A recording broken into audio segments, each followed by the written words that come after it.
दोस्तों, एक जिंदगी गुजर जाती है एक आशिया बनाने में और कुछ लोगों को शर्म नहीं आती है बस्तियां ढाने में। आदाब, मैं तारिक आजमी।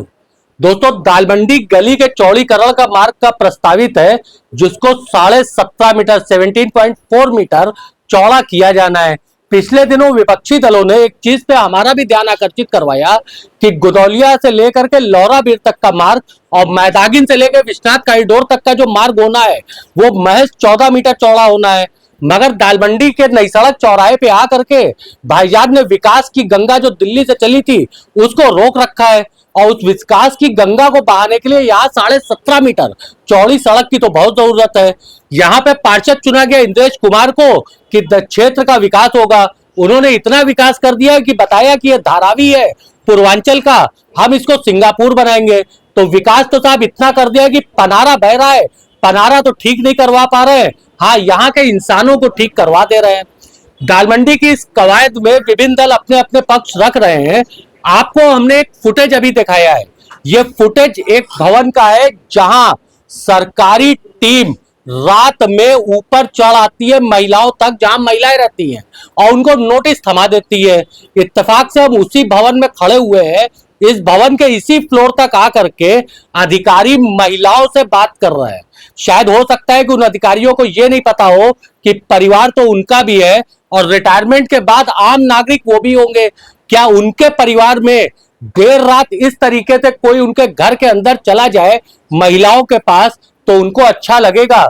मगर वो अधिकारी है, अभी उनके पास जो है पूरा पावर है तो वो कुछ भी कर सकते हैं। वीडियो ने अपनी एक अलग पत्रावली खोल रखी है। 40 साल से लेकर के 25 साल तक की फाइल खोली है और उसको सिर्फ ये दिख रहा है कि इन 40 साल में से 25 साल के बीच में 40 से 25 साल के बीच में सिर्फ और सिर्फ दालमंडी में कितना अवैध निर्माण हुआ है। एक अवैध निर्माण तो ऐसा निकाल दिया साहब जिसको देख करके पूरा दालमंडी, पूरा शहर परेशान है। मौके पे G+2 का भवन निर्माण है, उसको बता दिया कि G+4 है। वीडीए के उपाध्यक्ष महोदय शायद विशेष चश्मे से 2 तल्ला और देख रहे होंगे। नाटे पप्पू ने तो G+2 बनवाया है जो मौके पे 2 तल्ला एक्स्ट्रा उनको दिखाई दे रहा था। इस क्रम में आज जिला प्रशासन ने जो है पहल किया कि विस्थापितों को जगह दिया जाए, और जगह भी कहा साहब मोहन सराय और लोहता में आइए, हम आपको जगह देते हैं। अच्छा हुआ कि ये नहीं कहा कि आइए बाबतपुर मंगारी में खेतिहर जमीन दिला दे रहे, 2-4 बीघा खेती कर लीजिएगा। हमारे जिस भवन में खड़े हुए थे, जहां अधिकारी चढ़ करके नोटिस दे के आए हैं, इस भवन में बेटी की शादी पड़ी है। बेटी बचाओ बेटी पढ़ाओ, ये नारा शायद इसी सरकार ने दिया था। आपको याद होगा, हमको भी याद है, हम आपको एक बार फिर से याद दिलाना चाहते हैं। इसी सरकार ने दिया था। एक बेटी की शादी में उस परिवार के ऊपर कितना प्रेशर रहता है, जिनकी बेटियों की शादी ये लोग करते हैं उनको पता रहता है। एक बेटी की शादी के परिवार का प्रेशर और साथ में तीसरे तल्ले पे आकर के महिलाओं से बात करते हुए अधिकारियों का प्रेशर। आप सोचिएगा कितना दर्दनाक मंजर इस परिवार के लिए होगा। हमारे साथ कुछ ऐसे लोग भी जुड़े हुए हैं यहाँ पे साथ में, जो आज जिस प्रतिनिधिमंडल गया था जिलाधिकारी से मिलने के लिए, उसमें वो शामिल थे और उनके प्रस्ताव पे अपनी प्रतिक्रिया दिया। सबसे पहले हम शुरुआत उन्हीं से करते हैं। पूर्व एडीजीसी है नजमी सुल्तान, जो इस वार्ड की पार्षद भी रह चुकी है, समाज सेविका भी है, अधिवक्ता भी है। नजमी जी, आज आप गई, आप थोड़ा सा आगे आ जाइए। आज आप गई, डीएम साहब ने कहा कि आप मोहन सराय चली जाइए, लोहता चली जाइए, कैसा महसूस हुआ आपको? बहुत खराब महसूस हुआ, और लोहता और मोहन सराय जाने का तो सवाल ही नहीं उठता है। मैंने डीएम साहब को अपनी जनता की तरफ से एक प्रस्ताव दिया है। मैंने कहा अगर आप शिफ्ट करना चाहते हैं दुकानदारों के लिए, कि अगर आप शिफ्ट करना चाहते हैं तो बेनिया पार्क बहुत बड़ा है सर, और उसके चारों तरफ बहुत सारी दुकानें निकल सकती हैं, लगभग 2000 दुकानें निकल सकती हैं। तो हमारी दालमंडी एक न्यू दालमंडी के रूप में वहाँ बस सकती है। तो उन्होंने कहा कि ठीक है, आपका सुझाव हम नोट कर लेते हैं, उस पर हम लोग विचार करेंगे, उसमें हम लोग शासन से बात करेंगे। अच्छा, एक चीज और सुनने में आई है कि 2 हिस्सों में करके यहाँ के दुकानदारों से प्रशासन बात कर रहा है जी। एक हिस्सा आज गया था और दूसरी पटरी के निवासी कल जाएंगे। नहीं, ऐसा नहीं था। उन्होंने आज सिर्फ लैंडलॉर्ड को बुलाया था, मकान मालिकों को बुलाया था, और दुकानदारों की मीटिंग उन्होंने कल रखी थी। लेकिन कुछ कंफ्यूजन या गलतफहमी होने की वजह से आज दुकानदार और मकान मालिक दोनों ही वहाँ पे मौजूद थे। तो उन्होंने दोनों को ही जो भी उनका था बायोडाटा उन्होंने बताया, और कहा कि जिस किसी को भी मिलना हो तो मैं 10 से 12 बजे तक बैठा रहता हूँ, कोई भी आके हमसे पर्सनल टॉक कर सकता है। अच्छा, एक सवाल पूछना चाह रहा हूँ नजमी जी, देखिए आप फॉर्मर एडीजीसी भी रह चुकी हैं, वकील भी हैं, एकदम स्ट्रेट फॉरवर्ड जवाब जी, दीजिएगा। बताएं। आज की वार्तालाप में क्या आपको ऐसा महसूस हुआ कि आप लोगों के ऊपर किसी प्रकार का कोई दबाव है? देखिए, दबाव तो है, नेचुरल दबाव है, मगर हम लोगों को बेबस किया जा रहा है। बिल्कुल हम सहमत हैं इनकी बात से। एकदम बेबस किया जा रहा है। जिस तरीके से वो नोटिसें आ रही हैं, आप यकीन मानिएगा, मेरे बगल में एक लेडीज ये खड़ी है, 2001 में इनको नोटिस मिली है और 2025 में उसका कंप्लायंस हो रहा है। आप बताइए कि 2001 में नोटिस मिली थी और 2025 ये कंफर्म है कि मिली थी इनको? कंफर्म। नहीं, बात आप नहीं समझ रही है। कहीं ऐसा तो नहीं नोटिस खाली कागज पे इशू होकर वीडियो के फाइल के अंदर ही थी? अब ये तो वीडियो वाले जाने, बट इनको भी मिली थी, इनके पास किसको मिली थी 2001 की नोटिस? और उस एक मिनट, आप आपकी आयु, देखिए सबसे बेवकूफाना सवाल पूछ रहे हैं, किसी महिला से उसकी आयु नहीं पूछना चाहिए। आपकी आयु अभी कितनी है? 45। तो 2001 तो आपको अच्छी तरीके से याद होगा। जी बिल्कुल। हाँ, तो क्या 2001 में आपकी जानकारी के हिसाब से जो है आपको नोटिस मिली थी? कोई जानकारी नहीं थी इसके बारे में। कोई नोटिस की जानकारी नहीं थी, यानी कि ये कहा जा सकता है कि वीडियो की फाइल के नीचे जो है किसी बोझ के नीचे दबी थी। उपाध्यक्ष जी वो जो बोझ था वीडियो की फाइल के ऊपर, वो लाल पत्तों का था कि हरे पत्तों का था? अगर इस तरीके का कोई बोझ होगा तो बताइएगा। बोलना चाहूंगी सर, इस तरीके का कोई बोझ होगा बताइएगा। 24 साल के बाद एक नोटिस निकल करके सामने आती है, तो 24 साल पहले जो डीओ पास हुआ है वो आपके अधीनस्थ कितना घूस लेकर के अभी तक दबाए हुए थे?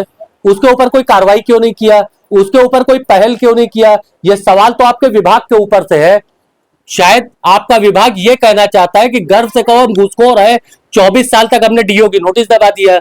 जी नजमी जी, आप कुछ कहना चाह रही थी अभी? ये हमारी बहन कुछ कहना चाहती है। जी बताएं। जी मेरे घर पे भी नोटिस आई है 1984 जो का। विजुअल जी आपका आगे कट रहा है, जी मेरा यही कट रहा है। ये कट रहा है जी। 1984 का बोल रहे हैं कि आपका अवैध निर्माण है, ये नोटिस आया था। अब 2025 में आके बोल रहे हैं कि अलीगल है। 41 साल तक जी अलीगल है कि हमने आपको 1984 में भेज दिया था, ये अलीगल मकान है। 2025 में आके बोल आप रहे इस हैं। घर की बहू है कि बेटी जी है? बहू है मैं। कितने साल से यहाँ की बहू जी है? हम लगता है हमें 15 साल हो गया। अच्छा, तो 15 साल से जो 1984 की नोटिस थी, जी जो फाइल के अंदर दब गई, डीओ जी, कहते हैं इसको, जी, डिमोलाइजेशन ऑर्डर, जी जी सर। तो फाइल के अंदर दब गई, जी। तो कितना वजन रख करके दबाया गया था? जी बहुत भारी, क्योंकि मेरे पास खारिज का जो है ना, वो मेरे पास है कागज, जो हमारे जो 1984 में वो जो भेजे थे वो मेरे पास है अभी।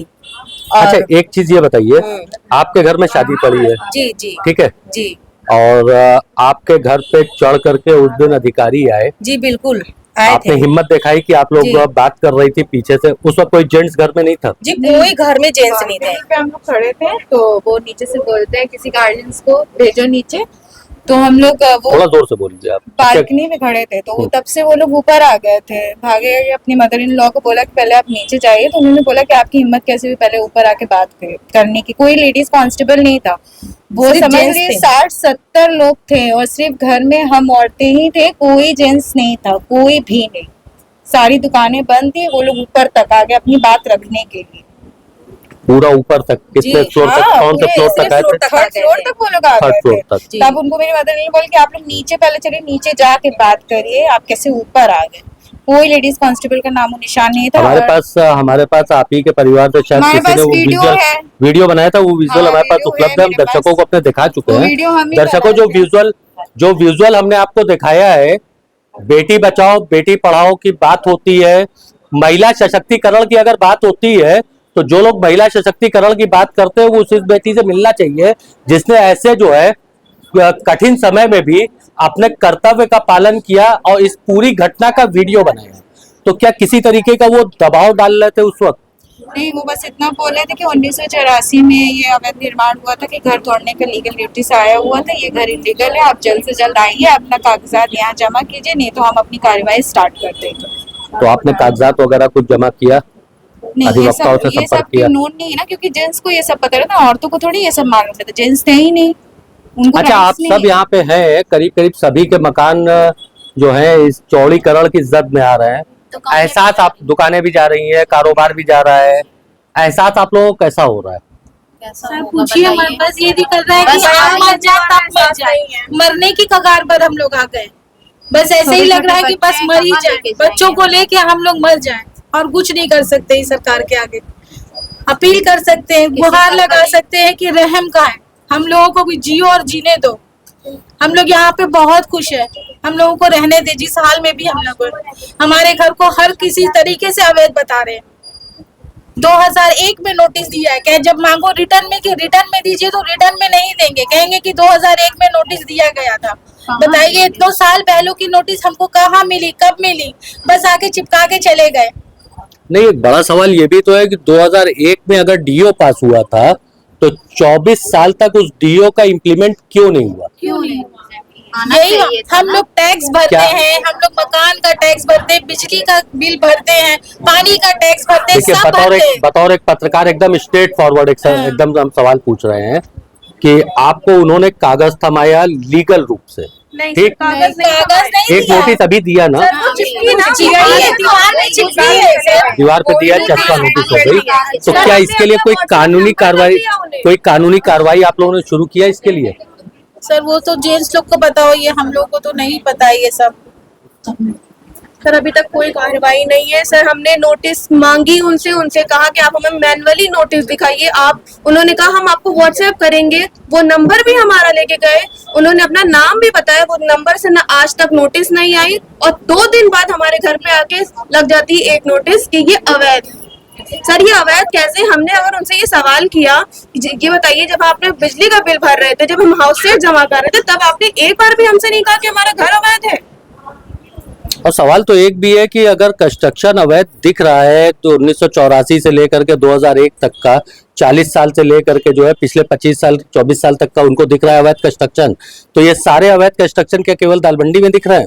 राजा दरवाजा, सर यही तो सवाल है हमारा, यही तो सवाल है हमारे सवाल जब कहाँ हम जब सवाल कर रहे हैं तो मीडिया वालों से हमारा सवाल है कि हमारी फाइलें कौन से बोझ के नीचे दबी सारे 1984 जो अब निकल आप के आगे आ जाओ, अब क्यों आ रही है निकल आप के? पढ़ी लिखी हो, आप आगे हो। सारे 1984 में ही सारे अवैध निर्माण हुए हैं। और सिर्फ भी- दालमंडी में हुआ और कहीं बिल्कुल, नहीं। और कहीं के नहीं हुए। लौरा और तो ये पे 12 घर निकाले गए हैं, सारे 1984 में ही अवैध निर्माण बताए गए हैं और उसके बाद कोई नोटिस नहीं आया, आज नोटिस आ रहा है। अचानक आकर के नोटिस बिल्कुल। थमा दिया कि साहब ये अवैध निर्माण है, आप इसको गिरा दीजिए, चिपका दिया। वही होता है। देखिए नोटिस, देखिए मैम सिर्फ कार्रवाई में 2 तरीके की चीजें, हाई कोर्ट से हम लोगों ने लिया है ऑर्डर, इसको ये नहीं तोड़ना। चौड़ीकरण के संबंध जी में। हाई कोर्ट से ऑर्डर है, लेकिन उसको भी नहीं मान रहे ये लोग। परेशान हो रहे हैं। दोस्तों, मैं अपनी जबान से कहता हूं तो लोग कहते हैं कि तारिक आजमी बायस होकर के पत्रकारिता करता है। मैं एक ऐसे प्रेस कॉन्फ्रेंस में आया हूं, शायद ये मेरे जीवन की पहली 25 साल के करियर में ऐसी प्रेस कॉन्फ्रेंस है, यहाँ पे आप मुझे बिन बुलाया मेहमान कह सकते हैं। मुझे इस प्रेस कॉन्फ्रेंस की इनविटेशन नहीं थी, मगर मैं आया था यहाँ ये देखने के लिए कि हमारी कम्युनिटी, आज यहाँ पे कम्युनिटी की मैं बात कर रहा हूँ, वो कम्युनिटी जो रामधारी सिंह दिनकर की कविता समर शेष है नहीं पाप का भागी केवल व्याध, जो तटस्थ है समय लिखेगा उनका भी अपराध, हम उन तटस्थ को भी साथ में जोड़ करके कम्युनिटी जिनको लग रहा है कि ये गलत हो रहा है, ये बताने आए हैं कि ये बेटियां, ये बहनें पढ़ी लिखी हैं। अब्दुल पंचर बनाने के काम नहीं आता है, अब्दुल पढ़ाई लिखाई भी करता है। तो अब्दुल की बेटियां पढ़ी भी हैं, उन बेटियों को अपना अधिकार भी पता है। हमको जहां तक है कि जिस तरीके से अभी बहन ने बताया हमारी कि हमने हाईकोर्ट से जो है इस दोस्तीकरण के आदेश अगेंस्ट पे जो है हमने स्टे भी ले रखा है, तो जिस तरीके की चर्चाएं बाजार में है, ये मैं नहीं कह रहा हूं, चर्चाएं हैं या पूरी दालमंडी में है कि राजनीतिक रूप से एक ऐसा दबाव डाला जा रहा है अलग अलग तरीके से कि आपका स्टे धरा का धरा रह जाए और हमारी कार्रवाई हो जाए। आप सोचिए 2001 से लेकर 2025 आ गया, 24 साल तक डिमोलाइजेशन ऑर्डर फाइल के नीचे दबा हुआ है, मगर अचानक रात में सपना आता है वीडीए के उपाध्यक्ष जी को फला मकान नंबर का डिमोलाइजेशन ऑर्डर है, निकालो फला सन में, वो उसी फाइल को ढूंढ के निकलवाते हैं।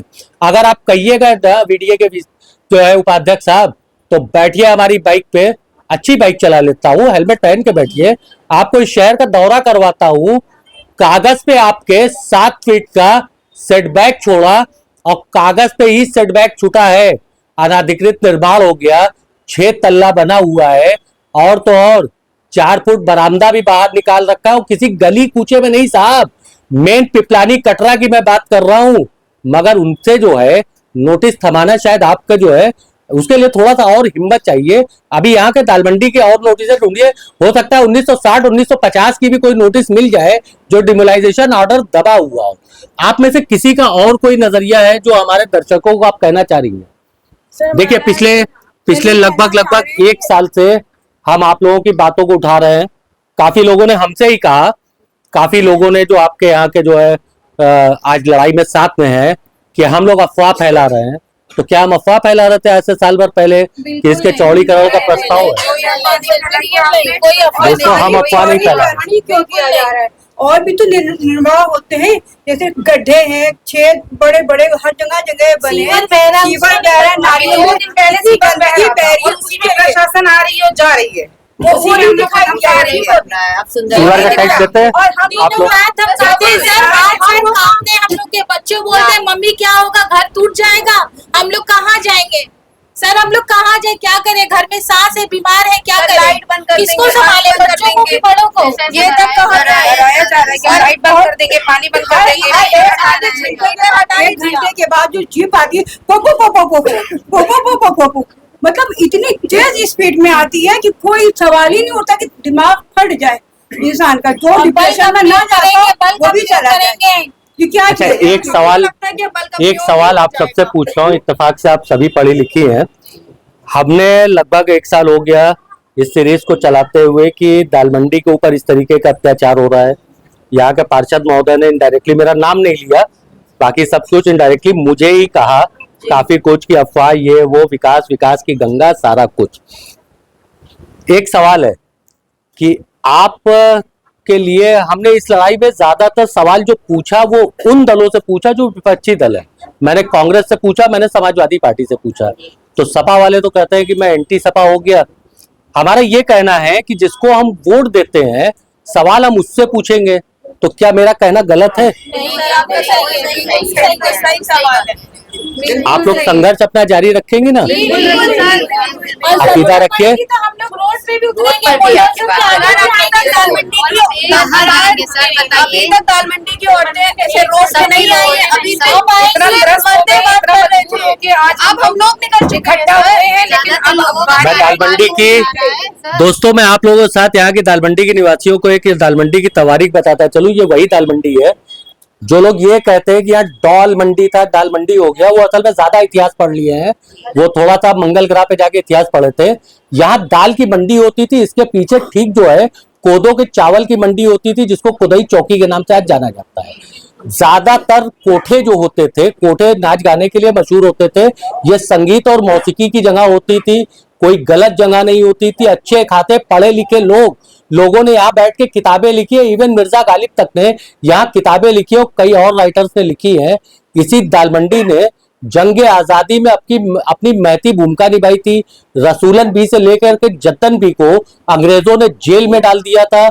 उन्होंने अपने जेवर से लेकर के अपने जो है पूरी संपत्ति तक बेच करके जंग आजादी लड़ी थी। और वही रसूलन बी इस आजाद भारत में 1997 तक आकाशवाणी के बाहर चाय की दुकान लगाती थी अपनी दिनचर्या चलाने के लिए और अपने रोज की रोजी रोटी पूरी करने के लिए। उस दालमंडी की बेटियां जो दालमंडी स्वतंत्रता संग्राम के आंदोलन की जो है चिंगारी अपने अंदर रखे, आज बेटियां बहुएं बहनें उस दालमंडी की जागी हैं।